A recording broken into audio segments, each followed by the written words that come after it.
Evangelho segundo o Espiritismo. Capítulo 27. Pedi e obtereis. Eficácia da prece.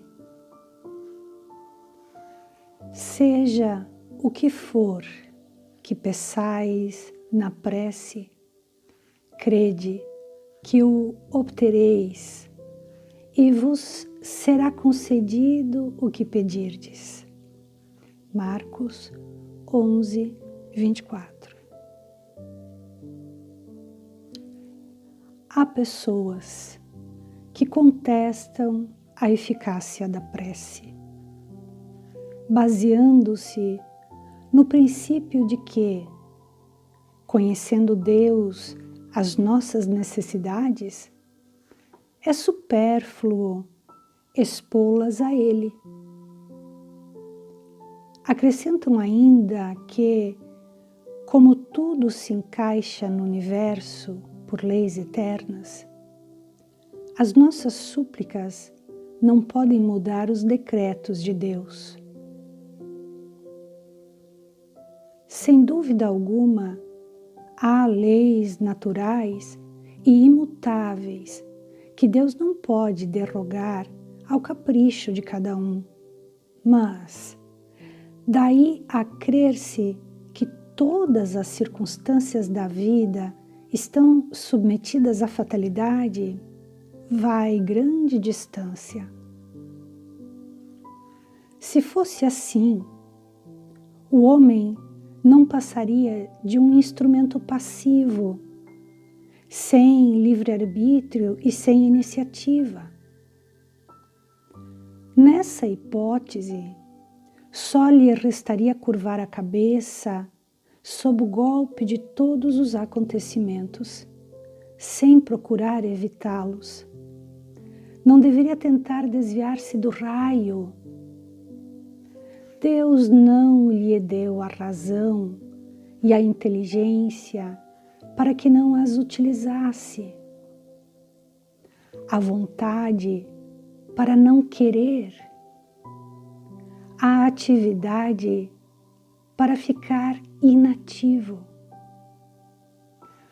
Como o homem é livre para agir num sentido ou em outro, seus atos acarretam a ele e às demais pessoas consequências subordinadas ao que ele faz ou não faz. Há, portanto, por iniciativa dele, acontecimentos que forçosamente escapam à fatalidade e que não destroem a harmonia das leis universais. Do mesmo modo que o avanço ou o atraso do ponteiro de um relógio não anula a lei do movimento sobre a qual se funda o mecanismo. Deus pode, pois, consentir com certos pedidos, sem derrogar a imutabilidade das leis que regem o conjunto. Subordinada sempre essa anuência à sua vontade. Seria ilógico concluir desta máxima: seja o que for que peçais na prece, crede que vos será concedido. Que basta pedir para obter. Como seria injusto acusar a providência se não atender a toda súplica que lhe é feita, uma vez que ela sabe melhor do que nós o que é para o nosso bem.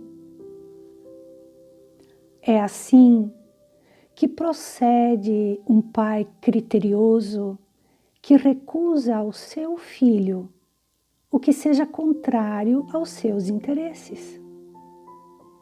O homem, em geral, só vê o presente.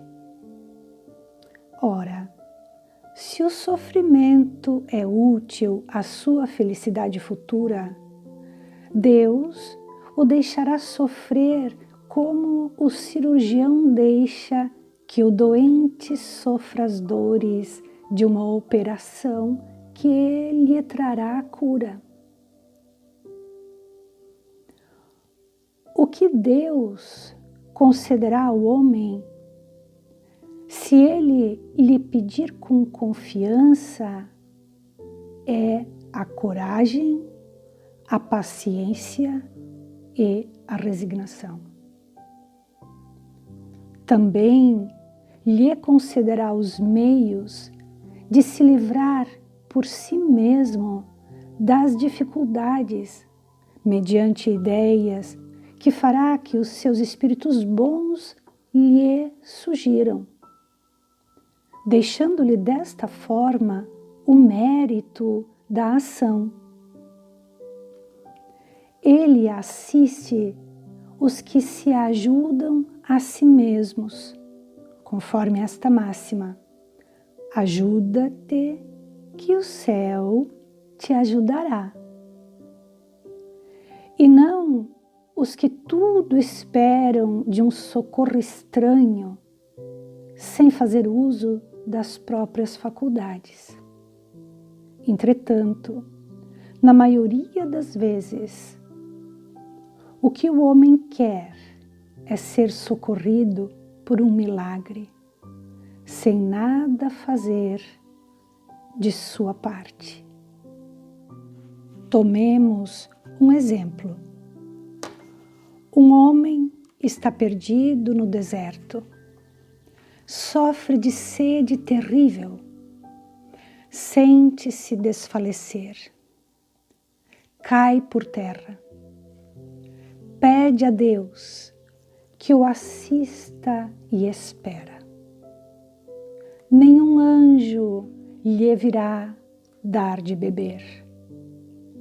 Entretanto, um espírito bom lhe sugere a ideia de levantar-se e tomar um dos caminhos que tem diante de si. Então, por um movimento maquinal, reunindo todas as forças que lhe restam, ele se ergue, caminha e descobre ao longe um regato. Ao divisá-lo, ganha coragem. Se tem fé, exclamará: obrigado, meu Deus, pela ideia que me inspiraste e pela força que me deste. Se não tem fé, dirá: que boa ideia eu tive, que sorte a minha de tomar o caminho da direita em vez do da esquerda. O acaso, às vezes, nos serve admiravelmente. Quanto me felicito pela minha coragem e por não ter me deixado abater. Mas, dirão, porque o Espírito bom não lhe disse claramente: segue este caminho, no fim do qual encontrarás aquilo de que necessitas. Por que não lhe foi mostrado o caminho para guiá-lo e sustentá-lo no seu desfalecimento? Dessa maneira, o Espírito bom o teria convencido da intervenção da providência. Em primeiro lugar, para lhe ensinar que cada um deve ajudar-se a si mesmo e fazer uso das próprias forças. Depois, pela incerteza, Deus põe à prova a confiança que o homem deposita nele e a submissão deste à sua vontade.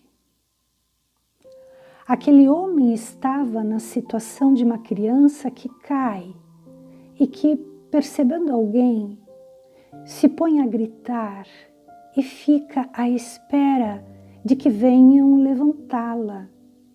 Se não vê ninguém, faz esforços e se ergue sozinha.